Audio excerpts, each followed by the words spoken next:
స్నానం చేశారా? అన్నం తిన్నారా? Very good very good. అందరూ బాగున్నారా? మరే మనము మంచి అలవాటు నేర్చుకుందామా? పోయిన ఏం నేర్చుకున్నాం మంచి అలవాటు? ఒకసారి చెప్పండి. పోయిన మనం ఏం నేర్చుకున్నాం మంచి అలవాటు? చదువుకుంటున్నారా? అది కూడా మంచి అలవాటు. కానీ పోయిన మనం నేర్చుకున్నాం. ఇంకా చెప్పు. Very good. క్లాస్ చదువుకుంటాడు చెప్పింది. Very good. ఇంకా పోయిన మనం నేర్చుకున్న మంచి అలవాటు చెప్తానా? థ్యాంక్స్ చెప్పడం, చెప్పు లైన్లో వెళ్ళడం, ఇంకా చెత్త బుట్ట వాడడం, డస్ట్బిన్ ఉపయోగించడం. చెప్పండి. కదా ఇవన్నీ మంచి అలవాటు కదా. మరి మనం నేర్చుకుంటున్నాం కదా, మరి ఇంటికాడ కూడా అట్లనే చేస్తాను. అన్నం కింద పడకుండా తింటున్నారా? మరి డస్ట్బిన్ మీ ఇంట్లో ఉపయోగిస్తున్నారా? చెత్త ఎక్కడ పడితే అక్కడ వేయకూడదు, సరేనా? ఇంకా మనం నేర్చుకున్నాం.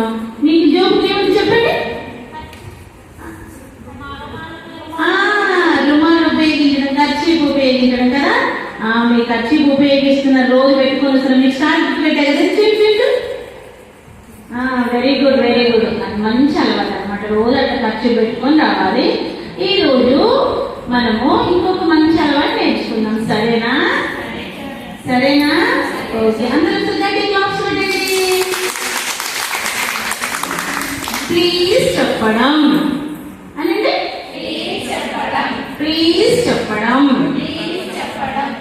ఎప్పుడు చెప్పాలంటే, ఎవరినైనా ఏదైనా వస్తువు అడిగేటప్పుడు వాళ్ళు ఇవ్వాలి కదా, కొందరు ఇస్తారా? మీ ఫ్రెండ్ని నీకు ఏదైనా కావాలనుకో, బొమ్మలు ఆడుకుంటారు కదా, ఆడుకున్నప్పుడు బొమ్మలు ఏమంటే ఇస్తారా?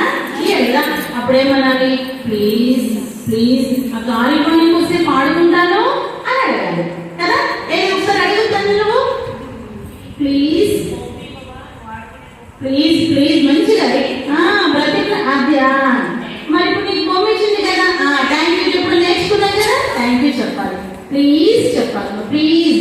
ఇంట్లో కూడా మీ అమ్మని కూడా ఎక్కడ వెళ్ళాలి?